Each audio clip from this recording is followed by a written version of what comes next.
Oke, teman-teman, kita lanjutkan materi reading kita. Jadi hari ini kita ada di chapter 16 dan 17 yang mana nanti kita akan belajar teknik yang kedua ya. Jadi kemarin kita sudah belajar kalau di reading teman-teman nanti akan dihadapkan dengan 50 pertanyaan dan diberi waktu untuk menyelesaikan pertanyaan-pertanyaan tersebut selama 55 menit maksimal ya. Kemudian tips atau teknik mengerjakan reading itu sebenarnya, satu ini ya teman-teman, yaitu teman-teman jangan membaca teksnya dulu, tapi baca, soalnya dulu. Nanti teman-teman setelah membaca soal, teman-teman akan tahu soal itu jenis apa dan cara mengerjakannya, bagaimana. Jadi teksnya itu harus diapakan gitu ya. Kemudian vocabnya teman-teman di reading ini akan sangat menguntungkan. Semakin banyak, vocab teman-teman, semakin mudah juga untuk mengerjakan, reading ini ya. Nah, setelah membaca soalnya dulu, teman-teman nanti akan tahu apa yang harus dilakukan, dengan teksnya ya. Apakah teman-teman cukup membaca kalimat pertama di setiap paragraf saja, atau istilahnya adalah topik sentence, ya. Atau teman-teman harus melakukan scan dan skim, atau membaca cepat sampai menemukan informasi yang ditanyakan ya, teman-teman. Karena informasi yang ditanyakan itu mengklaster di satu titik di dalam teks, makanya harus dicari dulu seperti itu. Atau teman-teman harus melakukan, inference. Inference itu membuat kesimpulan atau nebak, teman-teman. Jadi jawabannya itu dengan tebakan, tentunya dengan petunjuk yang ada di dalam teks, oke? Nah, kemarin kita sudah belajar, jenis soal apa aja yang cara mengerjakannya teman-teman cukup membaca kalimat pertama di setiap paragraf atau istilahnya topik sentence, right? Nah, untuk jenis soal ini, untuk cara ini kita pakai untuk menjawab, soal yang menanyakan garis besar mengenai teks. Nah, contohnya ada main idea atau gagasan utama, kemudian idea organization atau pengembangan gagasan atau pengembangan ide, kemudian tone, purpose, sama course. Tone itu adalah suasana hati si penulis gitu ya. Purpose itu adalah tujuannya si penulis, nulis teks tersebut, dan course itu adalah, bidang keilmuan yang membahas teks tersebut. Nah, hari ini kita akan kenalan dengan teknik yang kita pakai menjawab soal reading yang paling banyak, teman-teman, yaitu scan dan skim. Nah, scan dan skim sendiri itu adalah, kayak kita mencari ya, teman-teman, atau kalau biasanya di sekolah dulu kita disebutnya membaca cepat, gitu. Nah, membaca cepat itu sebenarnya bukan kita membaca dari awal sebenarnya, karena jenis soal ini biasanya nanti, tempatnya itu udah di akhir-akhir, jarang kalau di awal-awal walaupun nggak menutup kemungkinan ya, teman-teman. Tapi jarang sekali kalau pertanyaan ini di awal-awal, biasanya di tengah-tengah gitu ya. Nah, nanti biasanya teman-teman nanti tinggal neruskan saja. Jadi, pertanyaan tentang misalkan nih ternyata pertanyaan tentang scan dan maksudnya menggunakan scan dan skim ini adalah nomor 4. Nah, pertanyaan nomor 3 sebelumnya itu tadi berhentinya di mana. Nah, nanti teman-teman tinggal nginget-nginget aja. Tadi itu udah dibahas belum ya ketika saya menjawab nomor 1 sampai 3. Kalau belum, tinggal teman-teman lanjutkan, mencarinya dari kalimat yang terakhir teman-teman baca, seperti itu. Karena reading itu enaknya urut, teman-teman, ya. Jadi soal itu urut dengan, alur teks, seperti itu. Nah, sekarang ke jenis soal pertama yang cara mengerjakannya teman-teman harus scan dan skim atau mencari dulu letak informasinya di mana. Nah, untuk jenis soal pertama, ini adalah locate information atau teman-teman diminta untuk mencari letak di mana si penulis itu menyebutkan atau membahas suatu topik, ya. Nah, jenis soal ini itu dikenali atau bisa dikenali dari pilihan gandanya. Nanti di pilihan gandanya itu ada line keberapa sampai line keberapa gitu ya, teman-teman. Misalkan yang Bravo juga gitu, line 3 misalnya. Yang Charlie line 4. Nah, itu adalah teman-teman disuruh mencari di baris keberapa si penulis itu menyebutkan, topik yang ditanyakan, seperti itu. Diingat-ingat ya, di baris keberapa teman-teman, bukan di kalimat keberapa, tapi di baris keberapa.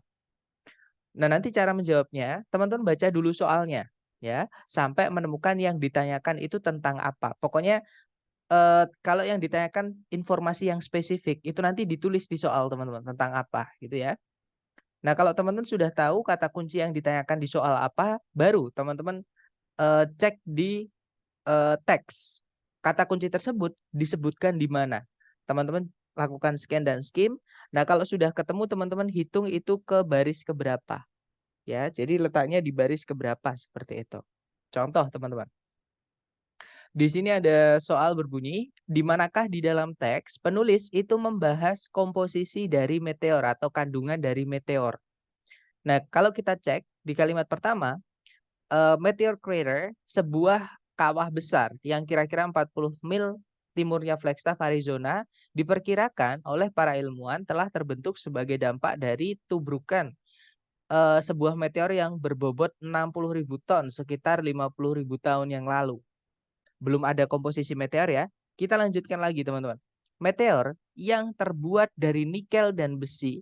Nah ini berarti kandungan di dalamnya meteor itu adalah nikel dan besi.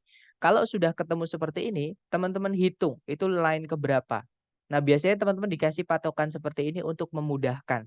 Ya, jadi line 5 itu ini tinggal teman-teman hitung. Dia letaknya di line 4 mulainya ya teman-teman. Berarti kita cek di pilihan ganda yang menyebutkan line 4.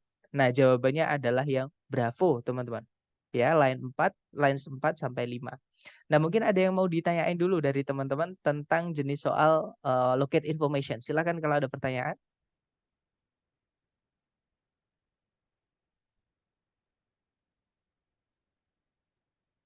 Easy ya, teman-teman. Mari kita coba dulu. Seperti biasa, jangan takut salah. Silakan teman-teman ke soal pertama, ya. Silahkan waktunya berarti 2 menit ya teman-teman. Saya timer pakai HP. Silahkan 2 menit dimulai dari sekarang.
Oke, 2 menit sudah habis. Mungkin yang sudah nemu jawaban boleh dikirim di chat dulu. Silahkan teman-teman.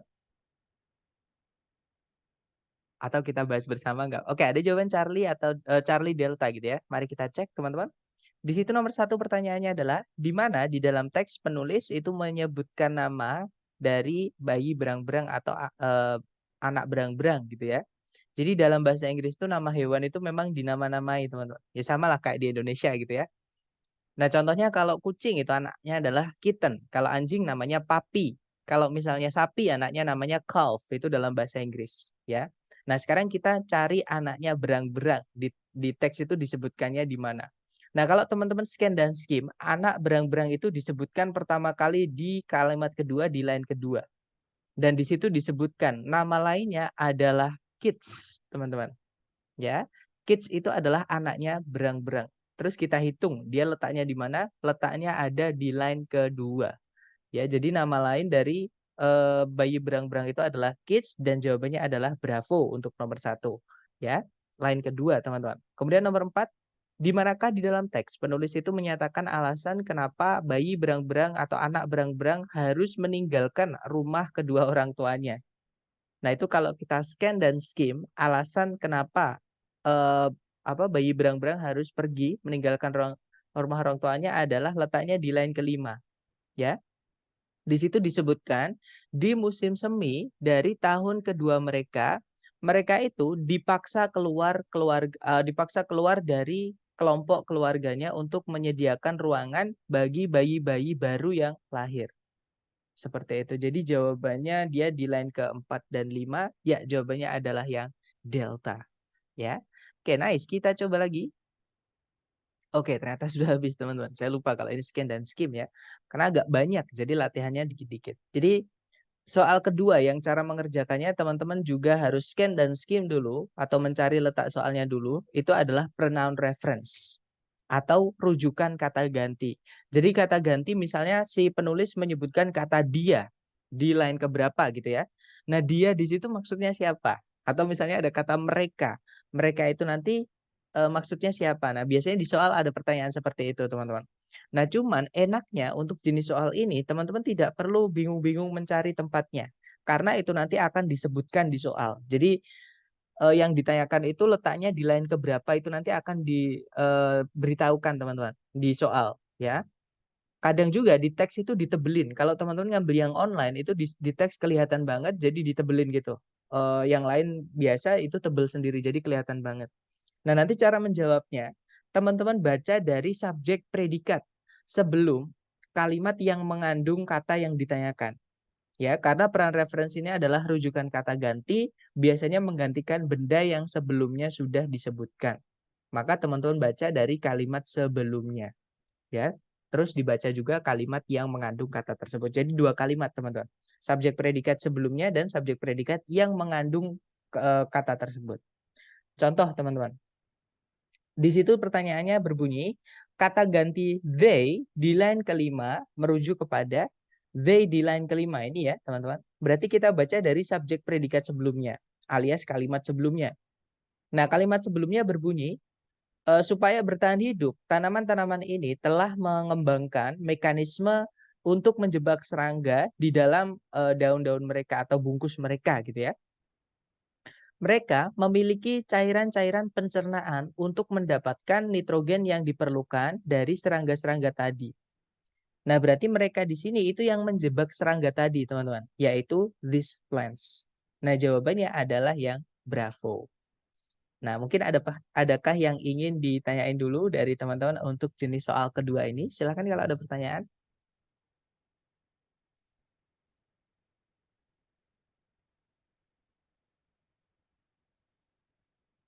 Aman ya, teman-teman?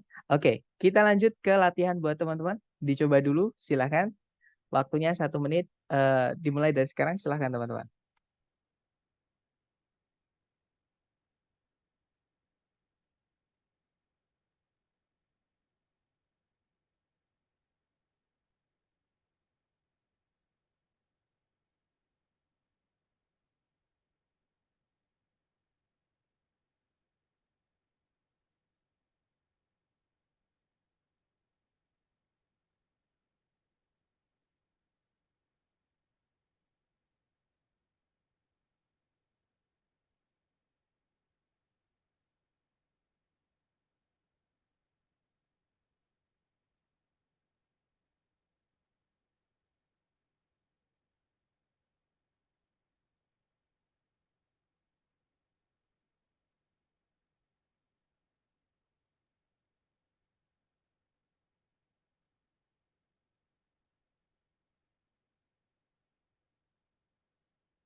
Oke, 1 menit sudah habis.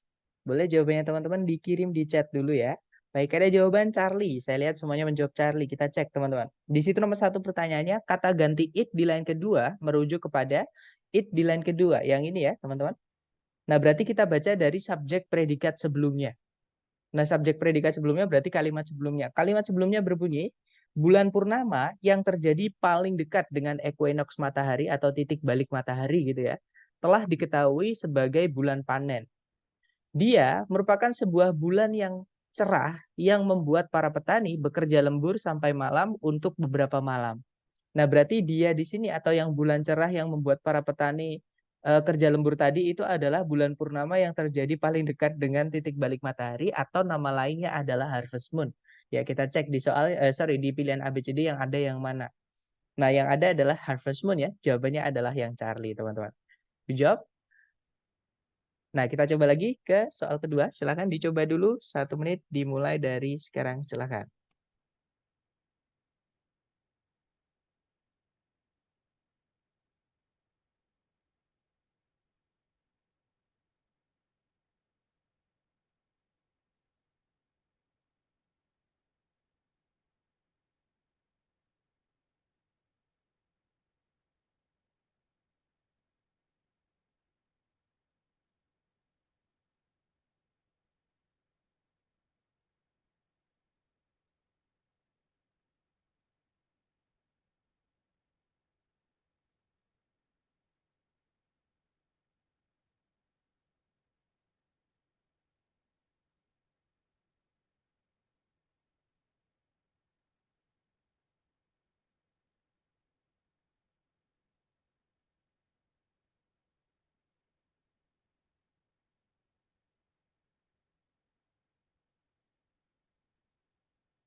Oke, 1 menit sudah habis. Silahkan jawabannya teman-teman dikirim di chat.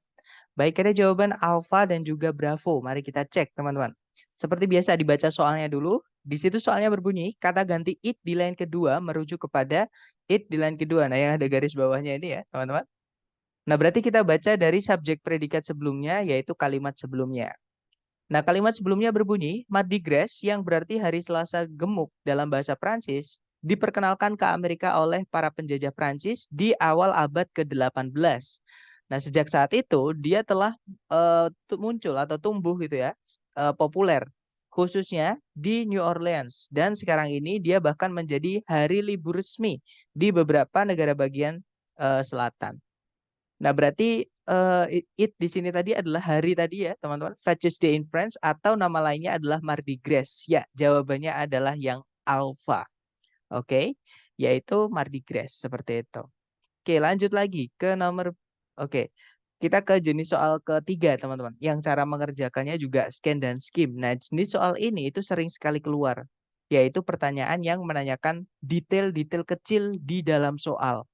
Ya, jadi sebuah fakta mengenai kata kunci di dalam soal. Nah, kata kunci itu biasanya nggak nyambung dengan topik teks. Kadang juga yang ditanyakan topiknya teks. Jadi eh, nggak selalu ya, teman-teman. Intinya detail ini adalah informasi kecil yang disebutkan di dalam teks seperti itu. Nah, nanti cara menjawabnya kalau ada soal seperti ini, baca dulu soalnya, teman-teman. Kenali yang ditanyakan apa, kata kuncinya apa. Nah, kalau sudah ketemu, teman-teman scan dan skim di soal karena ini tidak dikasih tahu letaknya di mana.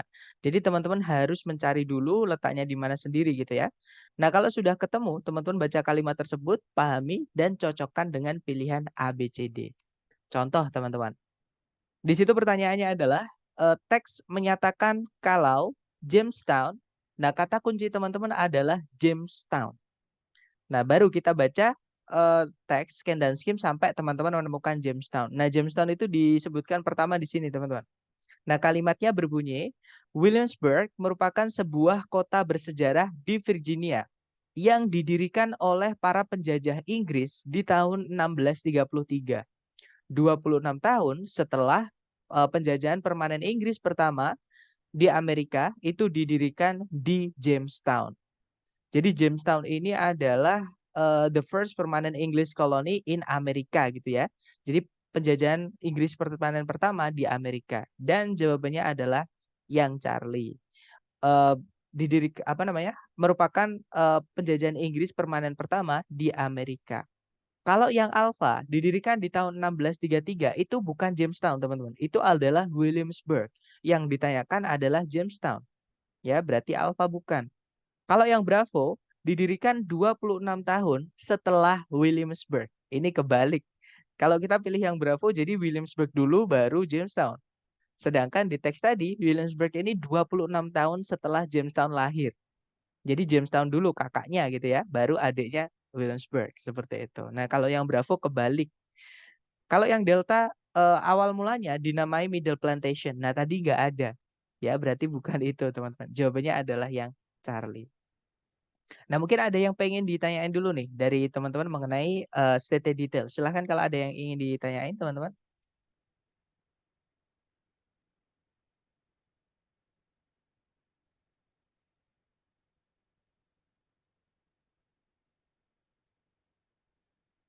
Aman ya, teman-teman? Baik. Kalau gitu kita lanjut ke nomor berikutnya. Silahkan, teman-teman. Di sini ada 2 soal. Waktunya 2 menit. Dimulai dari sekarang. Silahkan.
Oke, 2 menit sudah habis, teman-teman.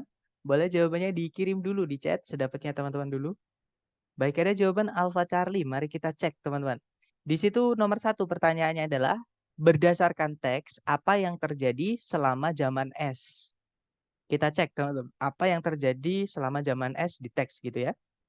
Nah, zaman es itu terjadi, di kalimat pertama, disebutkan di kalimat pertama. Kalimatnya berbunyi, zaman es, periode-periode ketika es menutupi area yang luas dari permukaan bumi. Nah, dari sini kita sudah tahu ya. Jadi zaman es itu adalah zaman di mana es itu menutupi permukaan area yang luas dari bumi, gitu ya. Nah, kita cek ABCD yang alfa. Struktur batuan itu dikenali oleh ahli geologi.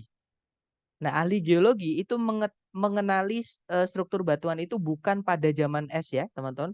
Tentunya pasti pas zaman es sudah selesai, baru dikenali oleh para ahli geologi.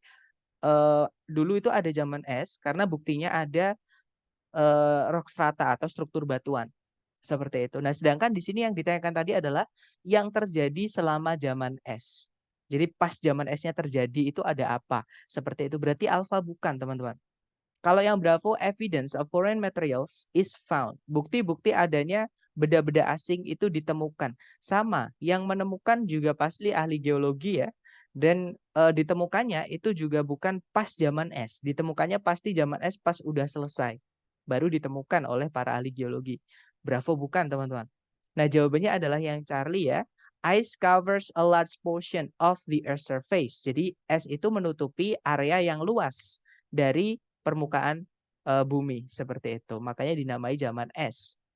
Kemudian nomor 2, teks menyebutkan ada berapa metode yang berbeda untuk mengenali zaman es di masa lalu. Nah, kita cek teman-teman. Zaman es di masa lalu cara mengenalinya itu di kalimat kedua ya. Kalimat kedua berbunyi, zaman es di masa lalu itu dapat dikenali dari struktur batuan yang menunjukkan bukti-bukti adanya benda-benda asing yang, terkumpul atau yang dikumpulkan oleh dinding es yang bergerak atau, sungai es yang sorry maaf, glasier itu adalah, daratan es ya, daratan es yang mencair seperti itu. Nah, ada satu teman-teman ya, tadi pertanyaannya ada how many, berapa? Maka kita cek dulu kalimat setelahnya masih membahas cara mengenali atau tidak. Karena kalau masih iya berarti itu juga terhitung. Kalimat kedua kalau kita baca, zaman es juga bisa dikenali dari land formations atau pembentukan daratan yang bisa dihasilkan dari dinding es yang bergerak seperti misalnya lembah yang berbentuk huruf U, kemudian daratan-daratan yang terpatung gitu ya, maksudnya terbentuk-bentuk dan permukaan batuan yang dipoles atau terpoles seperti itu. Nah, berarti ada dua metode, teman-teman. Metode pertama tadi adalah, dari struktur batuan, metode kedua itu dari, eee, land formations, seperti itu. Jadi jawaban nomor 2 itu adalah bravo, ya. Oke, lanjut lagi ke jenis soal berikutnya, yaitu unstated detail. Nah, kalau soal nomor 3 tadi adalah stated detail, yaitu detail-detail kecil yang ada di dalam teks ya, mengenai informasi apa sih tentang yang ditanyakan itu. Nah, sekarang pertanyaannya nomor 4 adalah unstated detail. Unstated detail itu teman-teman disuruh mencari yang salah mengenai kata kunci di dalam teks. Nah, ini sebenarnya juga, saya juga agak agak aneh dengan jenis soal ini, teman-teman. Karena kalau kita baca sesuatu, nggak mungkin kita mencari sesuatu yang salah, right? Tapi kita mencari informasi tentang teks tersebut. Tapi di soal TOEFL itu ada pertanyaan, seperti ini, misalnya ya, di antara pilihan A, B, C, D berikut ini, yang manakah yang salah mengenai si A? Misalnya seperti itu. Atau yang manakah di antara A, B, C, D berikut ini yang tidak disebutkan mengenai si A? Jadi teman-teman disuruh mencari di antara pilihan ganda yang mana yang salah atau yang tidak disebutkan di teks mengenai kata kunci. Jadi ada satu yang salah, 3 jawaban itu benar mengenai kata kunci. Seperti itu. Jadi agak jeli-jeli untuk jenis soal ini ya teman-teman. Nanti jenis soal ini itu ada kata not-nya, biasanya not stated, atau not mentioned, atau not discussed, atau not true. Kalau nggak gitu ada kata except, kecuali, biasanya seperti itu. Nah, cara menjawabnya sama, teman-teman baca soal dulu, cari kata kunci yang ditanyakan di soal. Nah, nanti kalau sudah ketemu kata kunci di soal, ya, teman-teman scan dan skim di teks itu letaknya di mana, teman-teman baca informasi apapun, bukan cuma satu kalimat ya, tapi informasi apapun mengenai kata kunci yang ditanyakan di dalam teks. Bisa jadi satu paragraf, teman-teman. Biasanya itu nggak sampai satu paragraf, tapi seringkali juga satu paragraf, seperti itu. Nah, untuk contoh soalnya seperti ini. Di situ soal pertama itu berbunyi, all of the following are true about blood plasma, except that, kalau diartikan, semua di antara berikut ini, A, B, C, D berikut ini benar mengenai plasma darah, kecuali bahwa. Nah, plasma darah itu kalau kita scan dan skim itu dibahas di paragraf 1, teman-teman. Paragrafnya berbunyi, plasma darah merupakan sejenis cairan yang hampir tidak memiliki warna dan bening, gitu ya.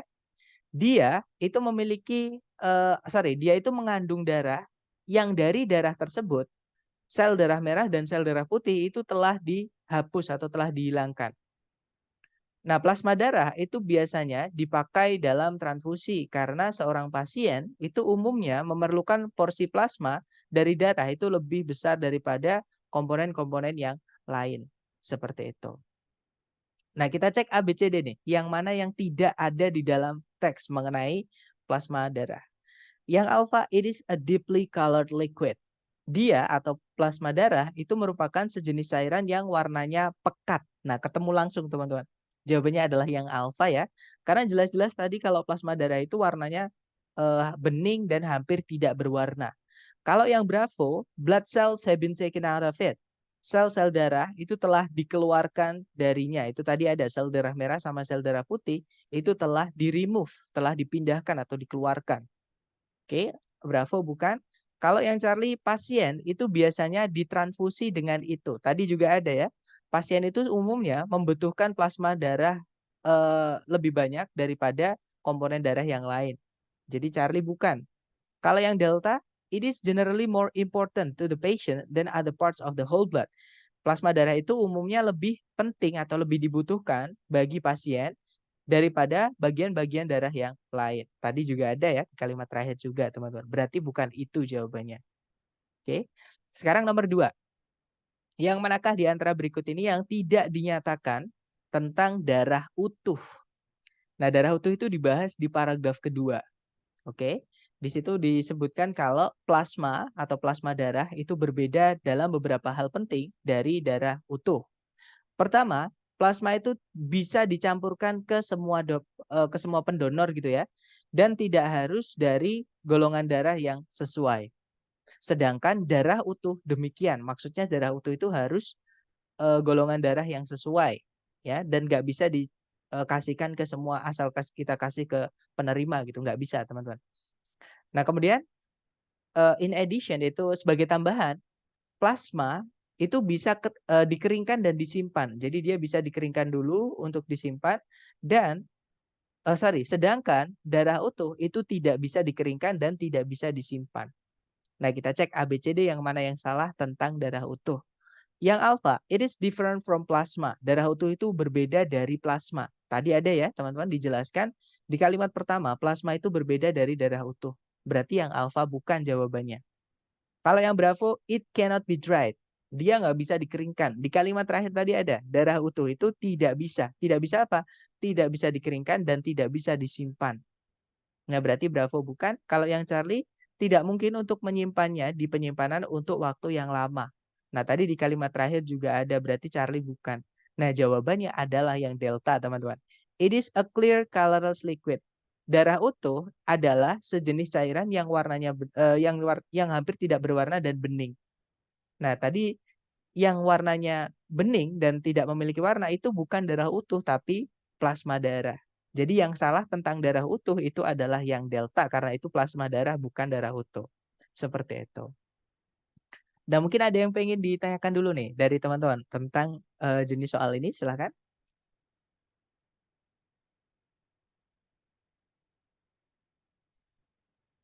Nggak ada? Teman-teman coba dulu ya. Di berikutnya itu ada 2 soal, berarti teman-teman punya 2 menit dimulai dari sekarang. Silakan teman-teman.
Oke, 2 menit sudah habis, teman-teman. Mungkin ada yang sudah nemu jawaban, boleh dikirim di chat dulu ya. Sepertinya belum ada yang menjawab. Baik, kalau gitu kita jawab bareng ya. Di situ nomor 3 pertanyaannya adalah, yang manakah di antara berikut ini yang tidak benar mengenai Nelly Bly? Nah, Nelly Bly itu kalau kita cek itu disebutkan di kalimat kedua, berarti kita baca ke paragraf ini, oke? Paragrafnya berbunyi, Elizabeth Cochrane Seaman merupakan seorang jurnalis dari Amerika pada awal abad ini gitu ya, yang menulis untuk surat kabar New York World. Di bawah nama pena Nelly Bly. Maksudnya nama pena itu kayak nama samaran, teman-teman. Jadi kalau kita ada karya tulis, terus pengen kita oleh siapa gitu ya. Nah, itu namanya nama pena. Kayak misalnya di lagu nih, kita bikin lagu lagunya Peter Pan misalnya penciptanya Ariel. Nah, padahal namanya Nazril Ilham. Nah, kayak gitu itu namanya nama pena atau nama panggung gitu ya. Nah, sebuah nama yang didapat dari lagunya Stephen Foster yang judulnya Nelly Bly. Nah, dia itu mendapatkan ketenaran atas pendekatan-pendekatannya dan khususnya atas caranya dia mendapatkan cerita-cerita yang penuh petualangan dan berani. Nah, itu tadi tentang Nelly Bly, kita cek yang tidak ada karena ya pertanyaannya is not true, yang tidak benar. Oke, yang alfa nama asli Nelly Bly adalah Elizabeth Cochrane Seaman. Tadi ada ya, teman-teman di kalimat pertama kalau Elizabeth Cochrane Seaman itu kerja untuk surat kabar New York World di bawah nama pena Nelly Bly. Jadi nama aslinya itu sebenarnya Elizabeth Cochrane Seaman. Kemudian yang bravo, Nelly Bly itu mengidap penyakit jiwa. Nah, ketemu teman-teman. Yang nggak ada tadi adalah yang ini ya, karena kita tidak menemukan apakah Nelly Bly tadi mengidap penyakit jiwa atau tidak. Kalau yang Charlie, nama Nelly Bly datang dari sebuah lagu. Ada tadi lagunya Stephen Foster yang judulnya Nelly Bly, right? Charlie bukan. Kalau yang Delta, nama Nelly Bly dipakai di artikel-artikel yang Simon tulis. Makanya tadi disebut nama pena. Berarti Delta bukan karena itu ada di teks. Jadi jawabannya adalah yang Bravo, teman-teman. Yang nggak ada di dalam teks mengenai Nelly Bly. Kemudian nomor 4. Yang manakah di antara berikut ini yang tidak disebutkan sebagai sesuatu yang Nelly Bly lakukan untuk mendapatkan sebuah cerita yang bagus? Nah, berarti paragraf kedua, ini caranya dia mencari cerita, teman-teman. Paragraf kedua berbunyi, dia merasa kalau cara terbaik untuk mendapatkan cerita sebenarnya adalah dari dalam, bukan sebagai orang luar yang bisa saja diberikan versi kenyataan yang sudah dibumbu-bumbui atau dipercantik. Jadi dikasih tahu cuma bagus-bagusnya doang, misalnya seperti itu. Nah, di satu kesempatan dia itu pura-pura menjadi penjahat atau pencuri gitu ya, sehingga dia ditangkap dan menyaksikan sendiri bagaimana tahanan wanita itu diperlakukan.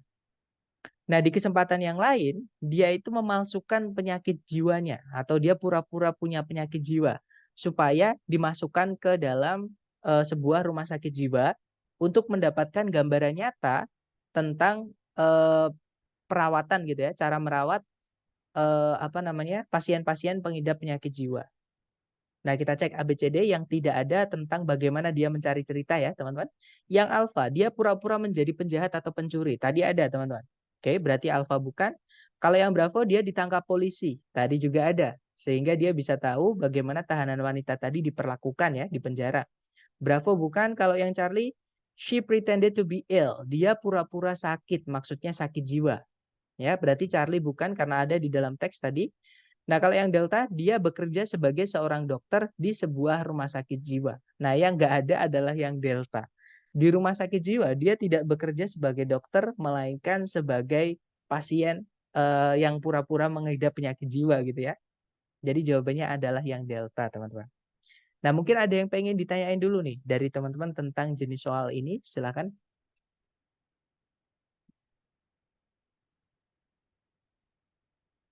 Nggak ada ya? Baik, kalau nggak ada kita ke jenis soal terakhir teman-teman, yaitu soal vocabulary atau kosakata. Jadi ada soal TOEFL itu yang cara mengerjakannya teman-teman nggak usah baca teks ada, yaitu jenis soal vocab ini teman-teman. Tapi kalau teman-teman tahu vocab yang ditanyakan itu artinya apa, makanya di awal pertemuan saya sampaikan ke teman-teman, right? Kalau teman-teman menemukan vocab baru tolong ditulis, karena itu nanti akan sangat membantu teman-teman bukan cuma di structure listening, tapi juga di reading. Karena di reading ini eh, menurut saya vocab ini adalah soal yang bisa dibilang bonus teman-teman. Karena nggak perlu baca teks kalau teman-teman sudah tahu itu vocab yang ditanyakan artinya apa, cek di pilihan ganda, oh itu satu-satu sinonimnya cuman yang Charlie misalnya. Berarti jawabannya ya sudah yang itu. Nah, tapi kalau misalnya teman-teman nggak tahu nih, kebetulan nggak tahu artinya nih di soal yang ditanyakan, teman-teman bisa pakai cara scan dan skim ya.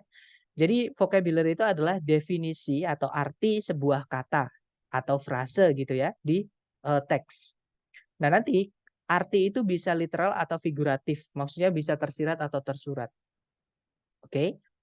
Nah, nanti biasanya di soal itu tanyanya gini, makna dari kata A di line ke B itu apa? Atau kata A di line ke B itu bisa digantikan dengan, atau kata A di line ke B itu paling mendekati maknanya dengan, seperti itu teman-teman. Ya. Nah, nanti cara menjawabnya teman-teman baca kalimat sebelum dan kalimat setelah yang mengandung kata itu. Jadi ada 3 kalimat nanti yang dibaca. Yang pertama kalimat sebelumnya, yang kedua adalah kalimat yang mengandung kata tersebut yang ditanyakan itu ya. Dan yang terakhir adalah kalimat setelahnya. Kenapa? Karena biasanya vocab yang ditanyakan itu sudah disebutkan sebelumnya, sudah dijabarkan sebelumnya. Ya, atau kalimat yang kata yang ditanyakan itu nanti dijabarkan di kalimat setelahnya. Seperti itu, teman-teman. Jadi makanya kita nggak tahu bisa di sebelumnya, bisa di setelahnya. Maka kita baca sekalian dua-duanya, ya. Bisa sebelumnya, bisa setelahnya. Seperti itu. Nah, contoh di sini ada 2 soal. Soal pertama berbunyi, berdasarkan line pertama, apa sih teddy bear itu? Nah, yang ditanyakan adalah tentang teddy bear. Teddy bear di line pertama, berarti kalimat sebelumnya nggak ada. Nah, kemungkinan penjelasannya ada di kalimat setelahnya ya, teman-teman. Nah, kita baca kalimat pertama dan kedua kalau gitu. Kalimatnya berbunyi, teddy bear merupakan sebuah mainan anak-anak. Nah, sebenarnya dari sini pun udah ketemu sih jawabannya ya. Di situ dijabarkan lagi sebuah mainan berbentuk binatang yang diisi benda-benda lembut yang dimaksudkan untuk dipeluk gitu ya. Nah, dia atau teddy bear itu merupakan meskipun demikian sebuah mainan dengan sejarah yang menarik di baliknya. Intinya adalah di situ a toy. Ada a toy. Jadi teddy bear itu adalah a toy atau mainan.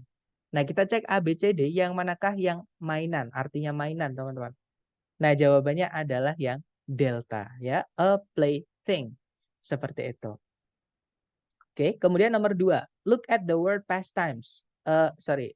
Look at the word pastimes. Pastimes itu di paragraf kedua, teman-teman, di kalimat kedua di sini ya. This word could best be replaced by. Jadi kata ini bisa digantikan dengan kata yang mana di pilihan A, B, C, D. Nah, berarti kita baca kalimat sebelum dan setelahnya. Nah, kalimat sebelumnya berkata Theodore Roosevelt atau Teddy seperti yang biasanya dia dipanggil, merupakan Presiden Amerika Serikat sejak 1901 hingga 1909. Beliau merupakan seorang pria yang tidak biasa aktif atau sangatlah aktif gitu ya, dengan berbagai macam pastimes, yang salah satunya adalah berburu. Nah, berburu ini adalah salah satu dari pastimes-nya dia, teman-teman. Nah, kita cek A, B, C, D, pastimes itu yang mana kira-kira? Hati-hati dengan pilihan alfa sama bravo, teman-teman. Pastimes di soal itu dia bukan 2 kata yang terpisah. Bukan past spasi time, bukan. Jadi dia bukan artinya waktu-waktu di masa lalu gitu ya. Past times ini satu kata, teman-teman. Jadi bukan past sama times gitu ya. Jadi yang alpha, past occurrences itu bukan. Kenapa? Karena kalimat ini membahas ketika dia menjadi presiden. Jadi bukan nggak bisa kita cerita itu tiba-tiba berubah-ubah topiknya, nggak bisa teman-teman. Misalnya di paragraf 2 di awal ini topiknya mengenai Theodore Roosevelt yang menjadi presiden di tahun 1901 sampai 1909. Nah, berarti setelahnya itu pasti menjabarkan sekitaran itu. Jadi menjelaskan kalimat topiknya itu atau mendukung kalimat topiknya itu. Jadi ini masih dia menjadi presiden, bukan kejadian sebelum-sebelumnya. Bukan juga kejadian atau pekerjaan sebelum-sebelumnya. Karena kalau teman-teman lihat di kalimat setelahnya, itu juga berbunyi one day the president, suatu hari presiden, berarti memang kalimat ini masih nyeritain kalau dia itu masih menjadi presiden, bukan pekerjaan sebelumnya. Ya. Bravo bukan, kalau yang Charlie hunting trips itu artinya perjalanan-perjalanan berburu. Nggak mungkin kalau misalkan pastimes ini artinya perjalanan-perjalanan berburu, sedangkan berburu itu hanya salah satunya, teman-teman. Ya, berarti pastimes ini bukan, harusnya kalau pastimes ini artinya perjalanan berburu, ya semuanya pasti berburu, bukan cuma salah satunya gitu ya. Nah, Charlie bukan. Nah, jawabannya yang sebenarnya paling make sense atau masuk akal itu adalah yang delta, leisure activities atau aktivitas di waktu luang. Ya, jadi bisa dibilang hobi, teman-teman. Memang kalau kita cek di kamus, pastimes, teman-teman cek di kamus ya, pastime itu dia adalah kata benda, artinya adalah something that you do because you think it is enjoyable or interesting. Istilah lainnya adalah hobi, teman-teman. Jadi pastime itu artinya adalah hobi. Nah, berarti jawabannya yang delta, seperti itu. Nah, mungkin ada yang pengen ditanyain dulu untuk jenis soal vocab ini. Silahkan teman-teman kalau ada pertanyaan.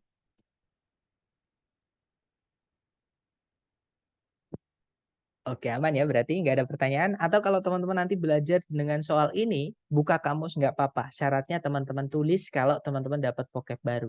Ya, karena saya dulu juga belajarnya gitu, teman-teman. Setiap pelatihan, saya buka kamus untuk cari tahu artinya, tulis gitu. Nanti kalau udah ketemu sering-sering soal, apa namanya, kata itu nanti enak banget.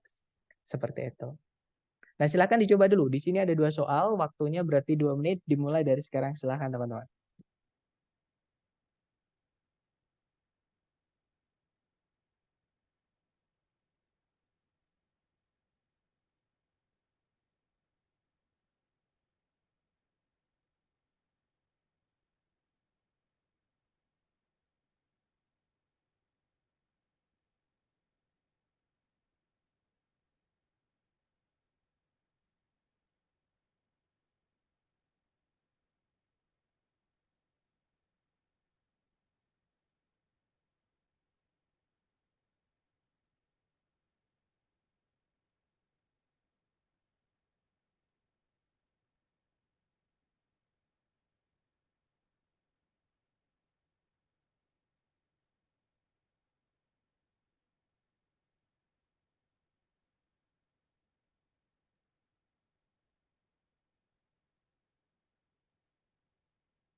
Oke, 2 menit sudah habis, teman-teman.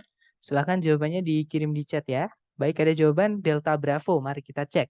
Di situ nomor 1 pertanyaannya. Di line ketiga kata widow berarti, nah mungkin teman-teman pernah nonton filmnya The Avengers ada kata Black Widow.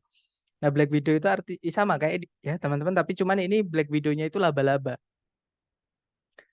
Nah, widow itu di line ketiga, itu yang ini ya. Kita baca berarti dari kalimat sebelumnya. Kalimat sebelumnya adalah, jadi laba-laba Black Widow itu paling sering ditemukan di bagian selatan dari Amerika Serikat. Tapi laba-laba Black Widow itu juga bisa ditemukan di seluruh Amerika Serikat. Black Widow itu mendapatkan namanya karena si betina diketahui akan membunuh si pejantan setelah kawin. Dan hasilnya menjadi widow. Nah, berarti widow itu adalah, kalau di manusia itu kita nyebutnya janda, teman-teman. Ya, tapi kalau ini kan di dunia binatang gitu ya. Jadi maksudnya adalah si betina yang pejantannya itu sudah meninggal dunia. Dan jawaban yang paling tepat nomor 1 itu adalah yang delta ya. A female whose mate has died. Seekor betina yang pejantannya telah mati. Sebenarnya bukan mati tapi dibunuh sendiri sama dia. Sama kayak belalang sembah setelah kawin itu kepala si pejantan itu dimakan. Seperti itu. Kemudian nomor 3, kata ample di line ketujuh menyatakan kalau laba-laba itu ample di line ketujuh, teman-teman. Ini ya, di line terakhir di paragraf kedua. Berarti kita baca dari kalimat sebelumnya. Kalimat sebelumnya berbunyi, Black Widow itu agak berbeda secara penampilan. Dia memiliki tubuh bulat yang berkilau, ukuran dan bentuknya seperti kacang, dan ada tanda di balik perutnya, tanda merah atau tanda kuning. Nah, si betina itu kira-kira lebih besar daripada si pejantan, kira-kira 4 kali lebih besar secara rata-rata. Nah, berarti ample itu artinya besar. Jawabannya adalah yang bravo. That's right. Nah, mungkin ada pertanyaan dulu nih dari teman-teman mengenai jenis soal apa aja yang cara mengerjakannya adalah scan dan skim dulu sebelum kita tutup. Silahkan teman-teman kalau ada pertanyaan.